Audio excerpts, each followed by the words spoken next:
All right, welcome back to part 3 of our special E3 podcast for the state of gaming.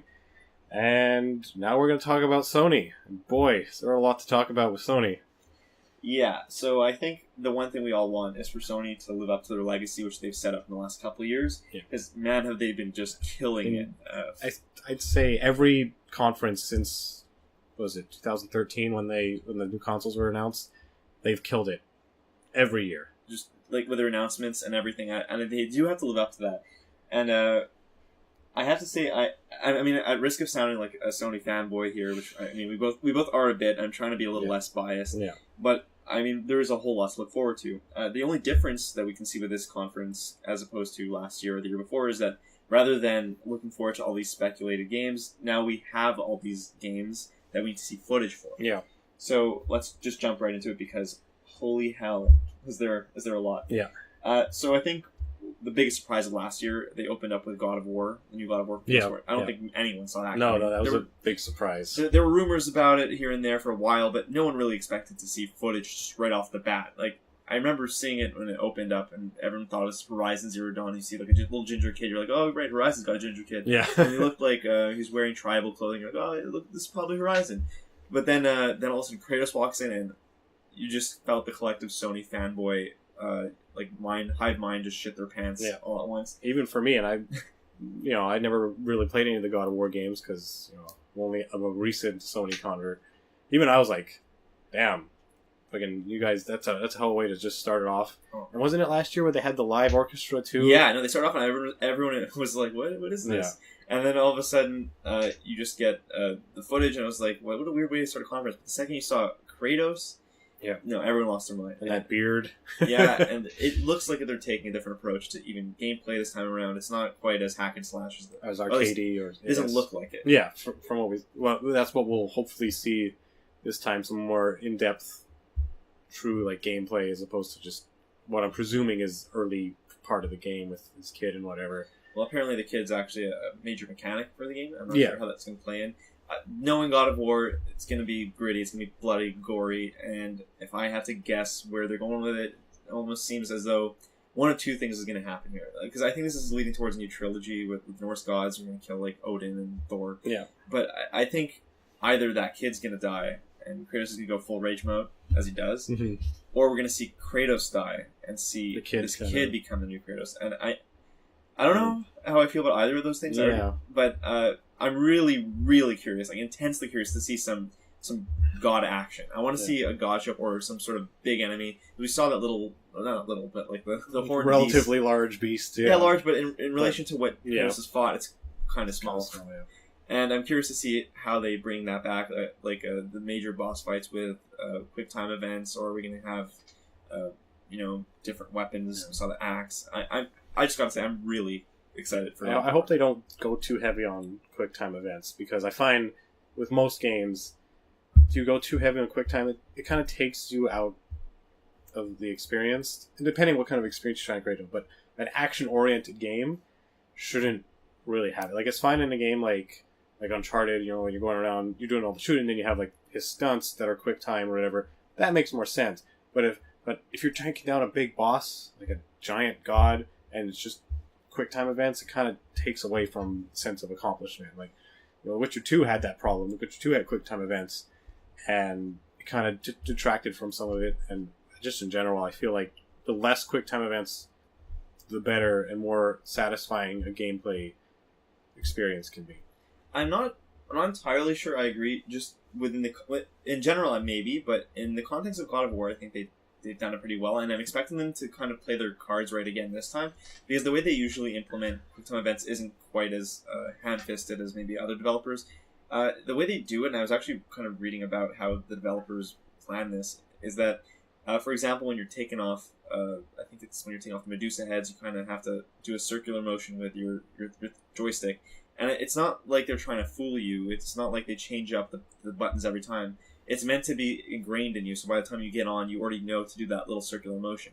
So yeah, maybe when you get to a boss, you do have to press these random buttons you didn't expect, but usually there's a fight first, and then when you're doing the finishers, then you get to press the buttons. Yeah, finishers, that's fine, but... I think they're going to I almost think it's a given that they're going to bring back quick time events just because it's almost so synonymous with God of War at this point. But story wise, it looks a lot more narrative driven than the first three was just revenge, revenge, revenge. Now it's like revenge, family. Yeah, and then revenge for your family. Yeah. If what you said before is true either way.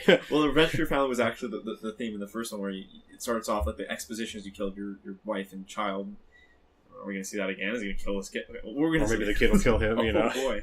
That'd be... Okay, I'm curious. I think everyone's excited for that. Yeah, definitely. Could be definitely a game of the show contender if they really go all out. Absolutely. It could even be... That could be even a system seller for the PS4 Pro if they really play their cards right. Definitely. Alright, so next...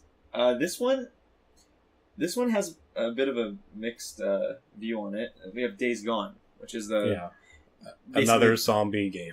Right. Their big thing is that they can show a lot of zombies. It was impressive. I remember last year when they showed it off, I'm like, okay, that's a lot of zombies, but can you do anything else with that, you know? Like the story might be interesting. It looks like it's very cinematic. My biggest fear, actually, let's be honest, is that I'm afraid this might suffer from Watch Dogs syndrome, where they show us this huge mob, and everyone's excited about that mob, right? Everyone's been talking about how many zombies they got on screen, but sometimes, you show off a game that doesn't quite live up to it. Yeah. Watch Dogs.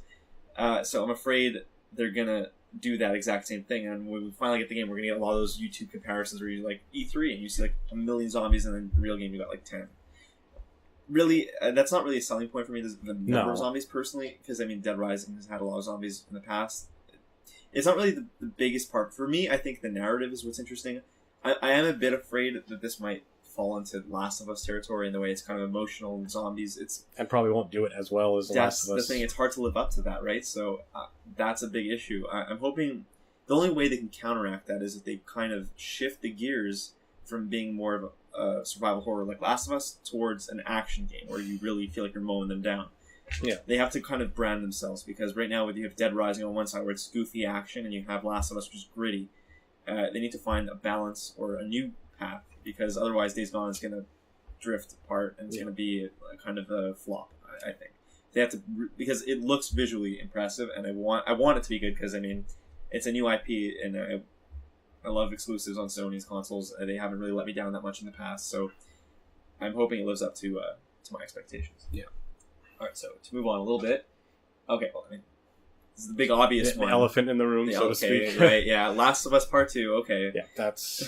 Speaking of games of the show, if they go full-fledged, just here you go. When has Naughty Dog not been game of the show? So that is true, but yeah, this could really, because as everyone knows, Last of Us was really good, super successful, and just the one trailer we've seen so far for Part 2 has already been like, wow, and yeah, if they catch lightning in a bottle a second time with this game, with better graphics, expanded gameplay, and just more story, like this game could become the bar for narrative focused games. Because let's be honest, we're not gonna ignore the fact that not all The Last of Us is perfect.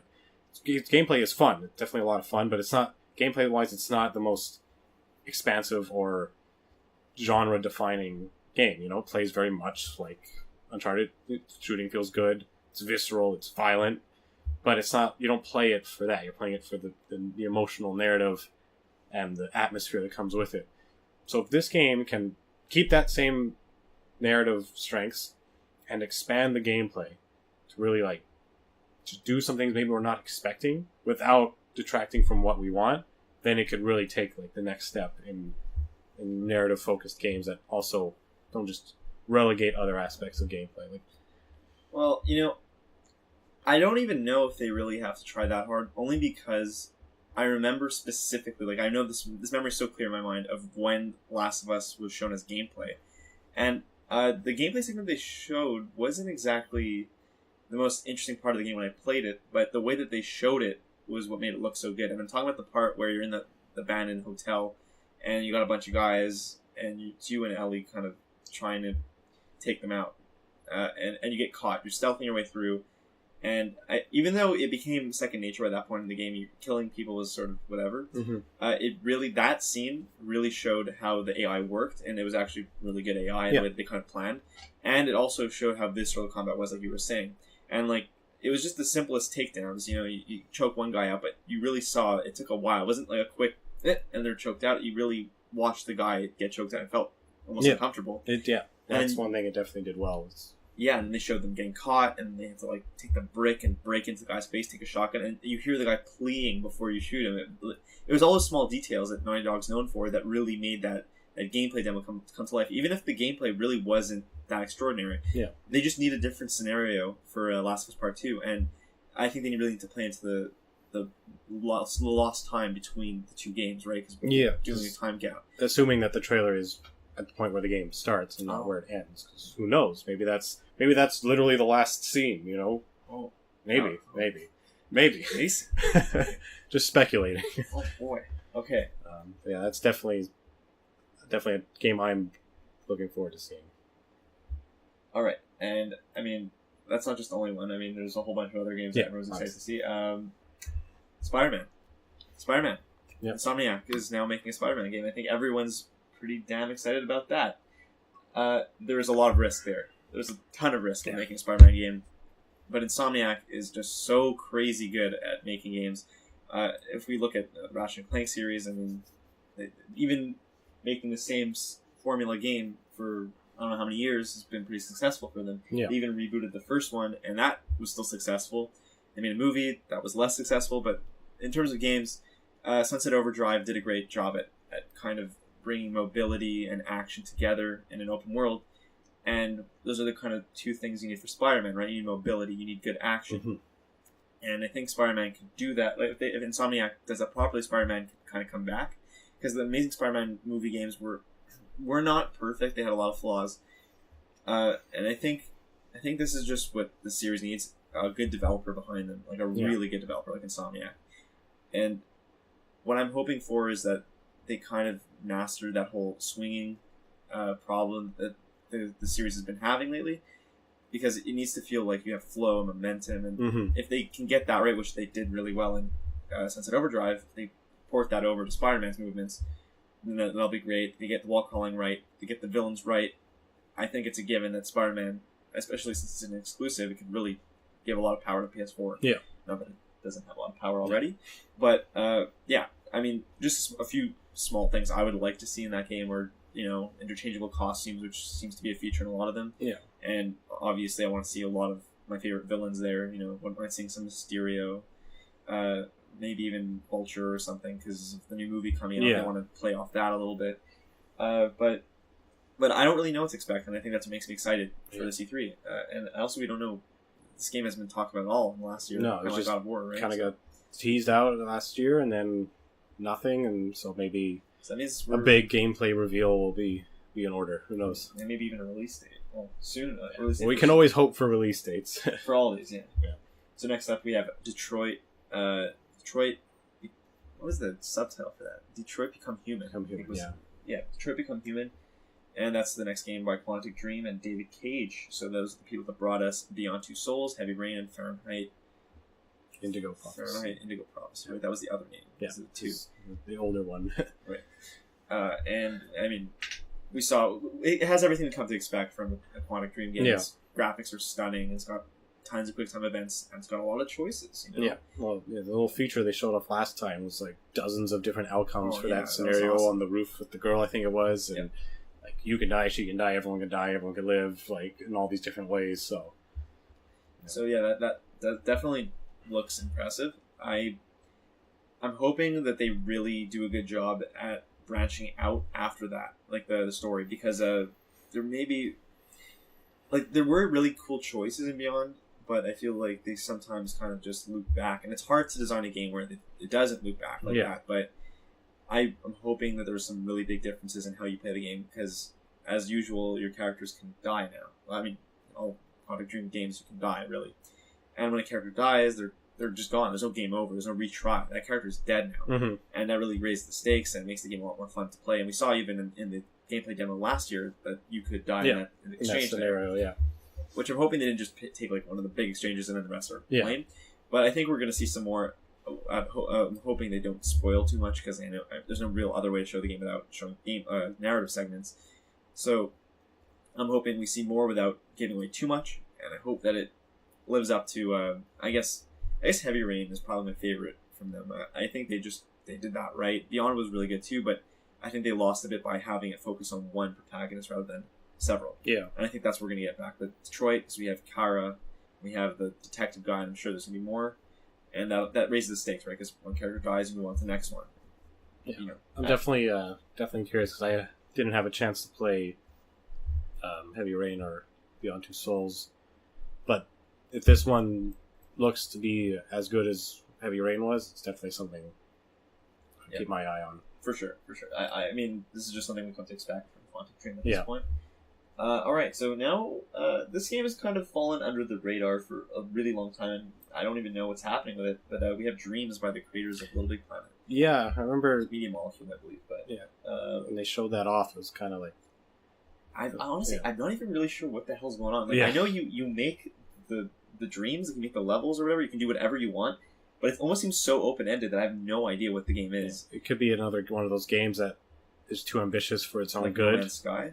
Yeah, they want to give us the universe, but all we get in the end is a slice of it, which happens a lot, unfortunately, with games, but especially with games with such ambitious premises, like unlimited creative dreams. Like, there's only so far you can develop unlimited, That's what's worrying me, and I don't even really understand if it's a game or like it's like movies, or I think they need to explain that a bit more. Either that or just drop it. Like the game's coming out soon.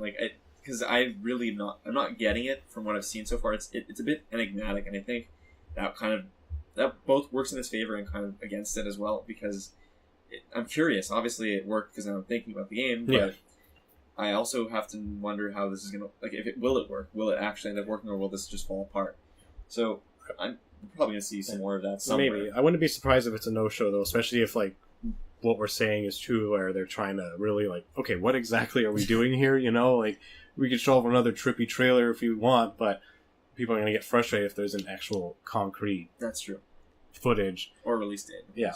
So if this game's still a few years off because they're still trying to figure out what exactly it is, it may not show up maybe next year or at some other event. That's possible. I think if it does show up, though, it would not take a major part of the conference up. No. I think it would just be a small little segment in a montage or something. Either way, I want to know more just because I have no idea what the hell it is. Yeah. I want to know more about it. Next up, we got Ni no Kuni 2, which we haven't seen a lot of lately. It sort of showed up, I think it was 2 years ago at E3, and I actually thought they stopped making it. But I heard again recently that they didn't. It's still being made, and they gave some more details on it. And this is the sequel to the first one, Wrath of the White Witch, which was really successful. It's it's animated by Studio Ghibli, which is a great film studio, responsible for some of the best animated films I've ever seen. And I mean, I don't know. I'm expecting an emotional story and a lot of characters, and I think they were going to spice up the combat a little bit because it was a bit like Pokemon in the first one. Now it looked kind of like you're kind of fighting yourself. I'm not sure. There's not a whole lot of details here. I'm hoping that we get a bit more, just because you could definitely benefit from hearing a bit more on this game. But it could be a lot like Dreams, where maybe we'll see a little bit, or maybe it's still more far off than we think, and it may just not show up. It skipped a year though, so I think we may. Yeah, it's true. It did skip a year, so show up. It would make sense for it to make another appearance. At least I think so. This one's a little bit iffy. One that I'm almost positive we'll see though is Uncharted's Lost Legacy, which is that's coming out at the end of the summer, right? Yes. So it'll definitely, especially now that it's kind of becoming its own standalone game as opposed to a DLC. It's in stores for 50 Canadian. So. Yeah. I'm hoping it's long because Left Behind from Last of Us was a little short and it was a lot cheaper. This is a lot more expensive, and as much as I love Naughty Dog, I want to justify buying what's basically a new game. I hope it's at least 8 chapters in Uncharted. Yeah. The Uncharted games themselves have never been that long. I don't know about Uncharted 4, but I know the first few, you're looking at 8 to 12 hours depending on how you play, Uncharted 4 was a little bit longer. I think that worked a bit against it, actually, but it was a little bit longer than the usual 3, but I'm not expecting to be even 8. I'm expecting maybe 6 hours for Lost Legacy. I'm hoping it's 6 hours, because if it's 2 hours, I'm not paying $50. No, I think if they're going to try and charge nearly full price, it's got to at least proportionally get that amount of gameplay out of it. If you're charging $70 for Uncharted 4 at 15 hours, and you're going to charge $50 for this, you got to get at least 8 hours, I'd say, out of that to be worth it. Right, and this is also, I mean, I think their big seller here, the big selling point is this is also the last time we're going to get an Uncharted game. Like, this is it for Uncharted, and it's not even going to have Nathan in it. Like, he might be referenced, but they said there's no Nathan. This is just Chloe and Nadine, which you don't really know Nadine. I won't see them play the fourth one, but Nadine is basically one of the villains from the fourth game. Okay. And I'm really happy that they're including her somehow, just because I felt like she was just not wrapped up properly at the end of the game. Like, she's kind of just left aside. And I guess this might be a good way of kind of understanding what's going on with her. Chloe also wasn't in Uncharted 4. She's in Uncharted 2. Yeah, I've met her a bit. Yeah. Because another game I want to play some more, because I have them all. I beat the first one. Still just did the very beginning of the second one. I'm still, like, at the first, I guess, real mission after he gets busted out of jail. Like, that's it, you know? And I definitely want to play them, and I'm definitely interested to see what they show for this, just because I know that they're good games, you know, like... Yeah, it's going to be what we expect from Uncharted. It's gonna be good. Again, this one, just because it's not as a big of a game necessarily, and it may not get, like... I don't think it'll get, like, a prime slot in the conference, necessarily, because it's close to release. Right. The selling point already exists on Uncharted 4, you know, so they don't need to really be like, oh, look at this, you know? It's like, no, like, you'll like this, you're gonna like this. Yeah, it's guaranteed, you know, like... We know it. They might just use it as a marketing technique. I'm not sure. Same with, like, we're definitely not going to see Crash. We better not see Crash. It's coming out, like, 2 weeks after the conference. Yeah. Like, I did the same thing when we were talking about Nintendo's conference. I didn't mention, like, Splatoon 2 or ARMS, because I felt like those are coming out so soon, it felt kind of, like, I almost don't want to see it. It's unnecessary, you know? Like it's coming out already, just, you know. So, right. This is not quite as exciting, but I feel like we're going to see it at some point, but we have Horizons DLC. Yeah. It could be a story DLC, or it could be something like Lost Legacy, where it's really big. Yeah. Either way, I don't know. I didn't beat Horizon, so I don't know. If I got a little bit further than you. It's been. I'm gonna get back to it because I have been enjoying it. Like I said to you another time, I feel like I'm trying to say this in the least negative way this sounds, but it's like a poor man's Witcher. It really takes a lot from Witcher. Like, it's got a outcast-esque main protagonist who's very good at what they do, who's kind of morally gray and kind of follows his or her own code. That's true. It's got open world, voice dialogue, but the character, at least at this point, because again, I haven't played through the whole thing, it's just everything that Witcher has is there, but it's like a slight step below, with the exception of combat, which you can argue it's very different, but it works really well in Horizons. Like, I've had a lot of fun with the combat, different ways to take down the machines. I like how you can scan them, and then you see the weak points. Similar to how in The Witcher, you can know, okay, which oils and which bombs and signs are good. You have the same, which damage are they vulnerable to, which arrows and stuff. So yeah, I mean, if DLC shows up, I'd be interested to see where it goes. It'd have to be really interesting to get a slot at E3. It'd have to be probably narrative driven, like an expansion kind of thing, and not probably not something that would give any spoilers. Because the game's still pretty fresh. Yeah, so they can't really ruin it either. So it'd have to be kind of a standalone story. Since neither of us have beaten it, we don't know how kind of open the ending is. You know, is it like what you were saying with Zelda? Does it really kind of, all right, there's going to be more, or is it a very self-contained story? We don't know, unfortunately, because we haven't finished it yet. But that, if we did know, that would probably help us, understand what this DLC could be. Because, if this ending is very like, all right, you finished this, but there's still this bad guy who's out there, or there's some conflict that's erupting as a result of your actions, and you can see it go from there.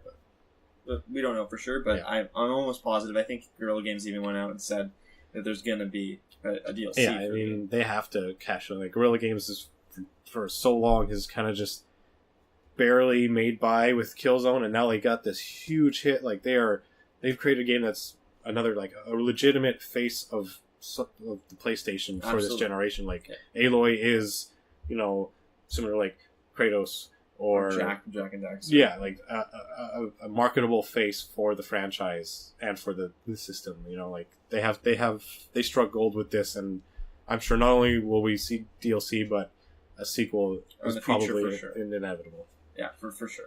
There's no doubt in my mind we will see Horizon 2 at some point.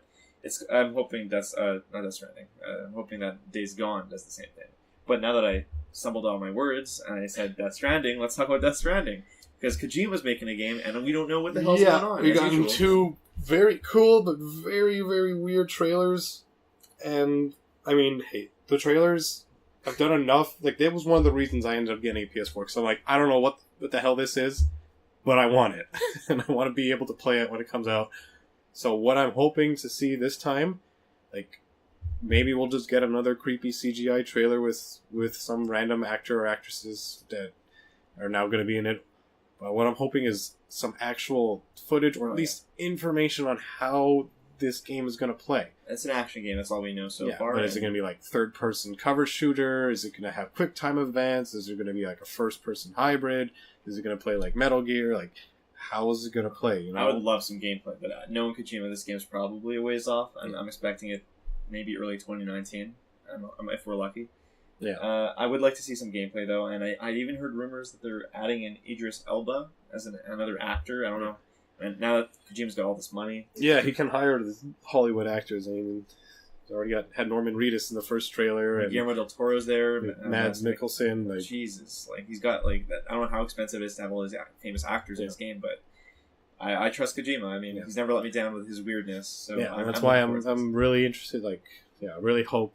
I mean, even if they just give us another creepy CGI trailer with Idris Elba or Emma Stone or something like that, like, okay, you're still got my attention, but next time you gotta start giving us the goods, you know, like, because at this point it's just like, all right, this looks like it could be a cool movie or a game. We need to see what's gonna make this a game as opposed to a movie. I have to say, I'm also wondering. I mean, this isn't that likely, but Kojima's famous for fucking with the audience, with the people watching. I don't know if you followed the whole thing, the whole marketing technique that went up for Metal Gear Solid 5. Were you involved in that? Were you watching what was happening with the Phantom Pain before it was Metal Gear Solid? It was just, and then there was an interview with Geoff Keighley and this fake guy who was the runner of the company. Like, they had a fake person, a fake company for and people started going crazy with conspiracy theories and connecting the dots from the Phantom Pain. They're like, it spells out Metal Gear Solid, and they were right. Like, all these crazy crackpot theories were right. I'm wondering if there's going to be something like that with Death Stranding, with all these trailers, if you compile them, if you play them all over each other. Well, already, I think someone did that, actually. Someone did play them over each other, and I think it did something with a baby. So maybe we'll get the final piece of that puzzle. I did see something about that, yeah. So yeah, maybe we'll get another trailer, but maybe someone will put it together, and then we'll get, like, some of that goodies, like, a few weeks after E3 or something, you know? That guy's insane. I see, this is why I love Kojima. Like, that's why, like I said, as a recent PlayStation owner, I haven't really experienced his genius, if you want to call it. But I'm hooked on this. Like, I want to know more. I'm ready to buy this game, assuming that when we actually see footage, it's not crap, which chances are it won't be, because this guy doesn't make crappy games. So, no, his standards are very high. I mean, it's possible. Anything's possible. Yeah, anything's possible. But we've seen developers and personalities fall before. So, but it doesn't seem like that'll be the case with him, especially now. Now he has freedom, right? Because he's not with Konami anymore. He doesn't have to worry about that. Like, he's doing what he wants to do, and that's exciting and kind of terrifying. Well, I can guarantee you, if he's in complete control, we're going to be getting a lot of weird stuff, and I'm totally okay with it. I'm on for the ride. I'm so into weird right now. Like, that's why I love Nier so much, because it's just weird, and this just seems like taking weird to a new level. So I'm ready. I'm ready to see more. All right. So next up, we got my speculation of Sucker Punch showing us something. And Sucker Punch has been kind of quiet lately. The last thing we got from them was Infamous Second Son, which was lukewarm. I would say it was like an okay game. It didn't do anything too exciting, but it was like the first exclusive we got on PlayStation 4, aside from Shadowfall. It was the first adventure action game, and we could be seeing a new Infamous. That is a possibility. Yeah. Although I think there were some rumors that they weren't working on a new Infamous. In fact, it was going to be a new IP, which would also be interesting. I personally would lose it if Sucker Punch also got the license to make a game kind of like Insomniac did. And Insomniac's being Spider-Man, if they did the same thing, you know, if Sucker Punch was responsible, because they've worked in superhero games, if they were responsible for making, I don't know, like an Avengers game, because I know there was an Avengers game in the making, that's by Crystal Dynamics. But if they were able to make some sort of other superhero game, I'd be totally with that. Or even if it was a new IP. Honestly, Sucker Punch has proven themselves as a pretty good developer. I'm always interested in new IPs, and what does PlayStation need more of? Oh, look, another exclusive game. Like, take that, Xbox. So who knows? Like, I mean, I wouldn't be surprised because they know what people want, and they're giving it to them. Like, exclusives, IPs, different things that are weird. Some of it a little less weird, but still cool, like Horizons. I wouldn't say Horizons is weird. The concept's really cool. But then you got Nier, which is weird, which at least console-wise is exclusive to PlayStation, and Death Stranding. So, yeah, if we get a new IP that just, again, is just something you can't play anywhere else, then that's just another point for Sony. Yeah, I mean, I'm hoping it's going to be really good as well, because, like, I don't think it's going to be another Sly, because they were responsible for the Sly franchise as well, but I feel like that's been a bit... Maybe that's been played out. Maybe now we're overdue for a new IP, because we've had Infamous on the PS3. We had even some Sly on the PS3. Infamous on the PS4. Mm-hmm. I think now it's time maybe for a new brand of game. And it could be also, like you said, like Aloy was the face of the PS4. Maybe Sucker Punch's new game will also be another face for the PS4. Definitely. Alright, so we're almost wrapping up here. All we've got left is, I think this has kind of gone under the radar as well. Death's Gambit is an indie game by Adult Swim Games, and it's sort of like a side-scrolling, like retro-looking Dark Souls kind of game, and it looks gritty and it looks like a ton of fun. Some of the boss fights they've shown off have been massive, some of them have been small, but the mechanics always looked interesting. Mm-hmm. And it's one of those, you die, you have to restart, and you're Death's slave or something. Yeah. The art style is magnificent, and I'm totally intrigued. It's kind of like PlayStation's Cuphead for me. It's what's really getting me interested in the indie development team, and I really want to see it at E3, because it's kind of been silent for a bit. And I mean, I've been following their blog, and I see that they're working on it, but we don't really have a release date. Also, I mean, the reason I'm bringing this up for Sony is it is an console exclusive for PlayStation, but it will also show up on Steam. Yeah. And for my false hope, my super ace in the hole game that I'm hoping will show up, but probably won't. It's the Spyro trilogy, because we saw Crash show up, the Insane trilogy show up at E3 last year. Mm-hmm. I know that they're playing on the fans. I guess their nostalgia, and I mean this is a lot less likely, because I know Spyro showed up in the not Disney Infinity, the Skylanders. Spyro was somehow associated with Skylanders, and now I don't know how he'll unlink himself from that. Yeah, but. I mean, if they have Spyro sort of show up randomly in this E3 conference, I think that would be a huge plus, especially if they remastered it to the quality of Crash Remastered. Yeah, be a big crowd pleaser for sure. Yeah, so that's about the only crowd pleaser I got here. I can't remember, but have they said for sure that Final Fantasy VII and Kingdom Hearts aren't going to be there? Oh, I don't know for sure. I was actually going to bring that up maybe more at Square Enix's conference.